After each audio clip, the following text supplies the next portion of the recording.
J'ai envie de vous parler d'amour aujourd'hui parce que quand j'ai reçu la jeune femme dont je vais vous parler hier au cabinet qui me dit mais Sandrine, je ne sais pas ce que ça veut dire aimer, je sais pas aimer. Et en fait, il est important que selon l'histoire que nous avons eue, on puisse se donner de l'attention, du réconfort, pouvoir travailler sur notre image, notre confiance en nous, notre estime aussi. Et puis, l'amour, c'est au-delà des croyances, au-delà de la culture, parce qu'effectivement, parfois, dans notre famille, on peut être violenté par un père, agressé sexuellement, être enfant de pervers narcissiques, de cette mère qui va dire « Oh, ma petite chérie, tu es magnifique, je te trouve très belle. » Et puis « Quoi, espèce de cruche !» Vous voyez, et d'avoir en fait cette personne qui a ces deux polarités. Et du coup, l'enfant n'arrive pas à se construire.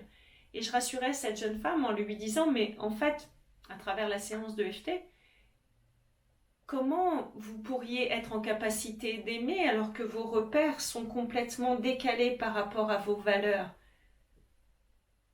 En fait, évidemment, dans sa représentation, est-ce qu'elle a envie de ressembler au couple de ses parents alors qu'elle a été battue par un père devant sa mère et qu'elle n'a pas été défendue? Est-ce qu'elle a envie de vivre l'amour comme ça où une personne, une femme peut être humiliée devant ses enfants? Eh bien non. L'amour, c'est un état d'être. Quand l'amour est là, quand l'amour vibre dans chacune de nos cellules, quand effectivement ça nous anime, on peut dire, près de toi, je me sens en amour.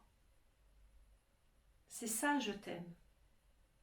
C'est je me sens aimée et je me sens dans cet espace et nourrie avec cette nourriture où chacune de mes cellules en fait regorge de ce jus délicieux de l'amour, avec ce goût incroyable. Et l'amour, c'est tout sauf une obligation.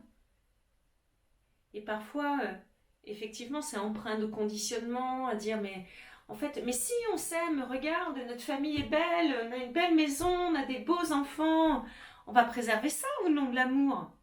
Est-ce que c'est pleinement ok? Ben non. Ou alors, je t'aime, mais il faut que tu me rassures financièrement. Je t'aime, mais il faut que tu sois fidèle. Ça, c'est l'amour conditionnel. Et du coup, c'est beaucoup moins épanouissant, on peut le comprendre. Et vous, vous en pensez quoi de l'amour? J'ai envie de savoir ce que vous pensez de l'amour.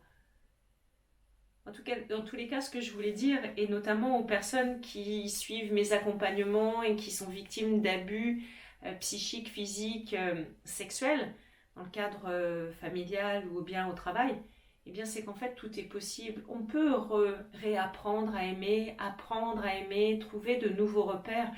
Et je trouve même, à travers mon expérience, que c'est même encore plus fort, plus beau, c'est plus ancré, c'est plus stable.